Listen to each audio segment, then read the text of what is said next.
All right, today we're going to build a bridge, but not with steel and concrete. We're going to build it with grammar. We are talking about the present perfect tense, this really special tool English has to connect something that happened in the past directly to what's happening right now. So let's get into it. Okay, let's kick things off with a classic little puzzle. What's the real difference between saying, I lost my keys and I have lost my keys? I mean, they sound almost the same, but trust me, they paint two totally different pictures.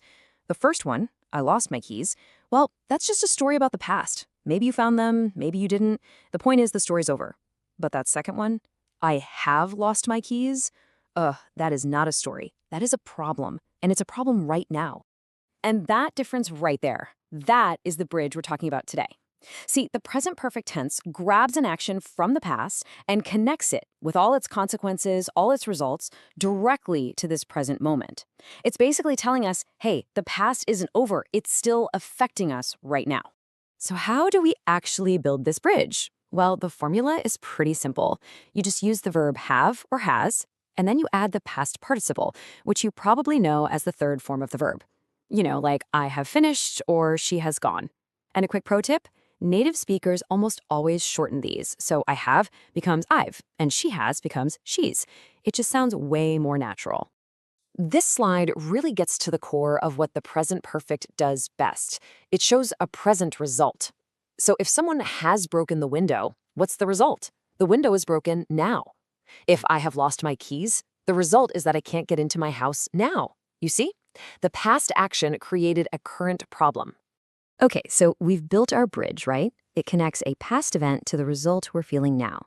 But what if we want to talk about the journey across that bridge? What if the duration of the action, how long it took, is the really important part?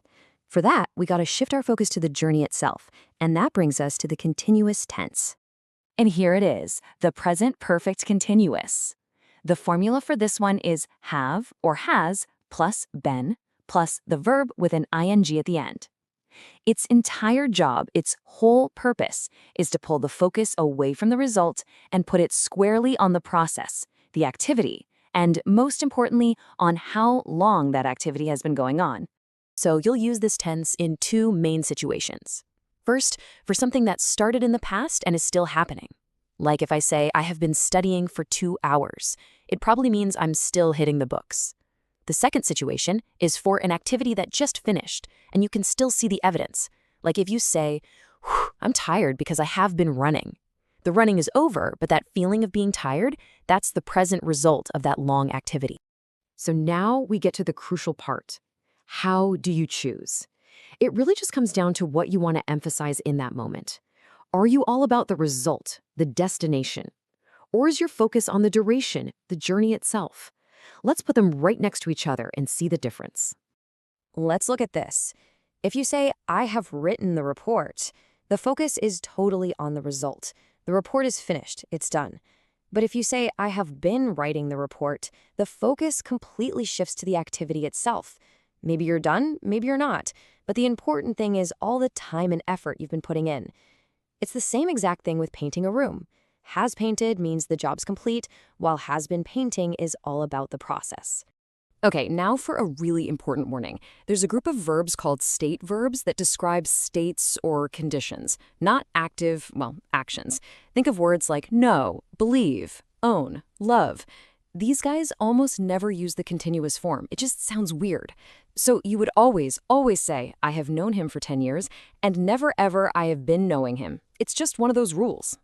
You know, every great structure needs some precise engineering to be stable, and using these tenses is no different. So let's look at a couple of super common mistakes people make, just so you can make sure your communication bridge is built perfectly and is easy for everyone to understand. First up, been versus gone. Oh man, this one gets a lot of people. If you say she has gone to Paris, it means she's in Paris right now, or at least she's on her way. The key is she hasn't come back. But if you say she has been to Paris, it means she took a round trip. She went there at some point, and now she's back.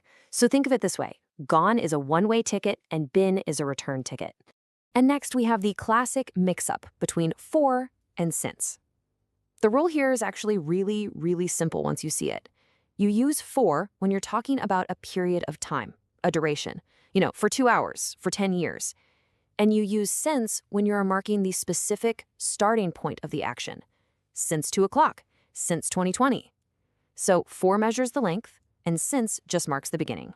Okay, I know this is a lot of grammar theory, but why does any of this actually matter? Well, getting this right isn't just about passing a test. It's about sounding clear, professional, and confident in the real world, like, say, in a job interview. Just picture a job interview. When they ask about your experience, the present perfect is your best friend, saying, I have worked in customer service for 3 years, and I have managed teams. That is such a powerful way to talk about your skills. The first part shows your experience over time, and the second part highlights a key achievement, a result. You're literally building a bridge from your past work to why you're a great candidate right now. So if you ever find yourself stuck, just come back to this. This is your simple memory hack.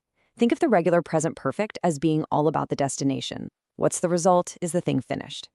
And then think of the present perfect continuous as being all about the journey. How long has it been going on? What's the process been like? And really, that's the whole thing right there. The next time you're explaining something, just ask yourself that one simple question. What do I really want to emphasize here? Is it the destination, the final result, or is it the journey, the duration? Your answer will tell you exactly which tense you need to use.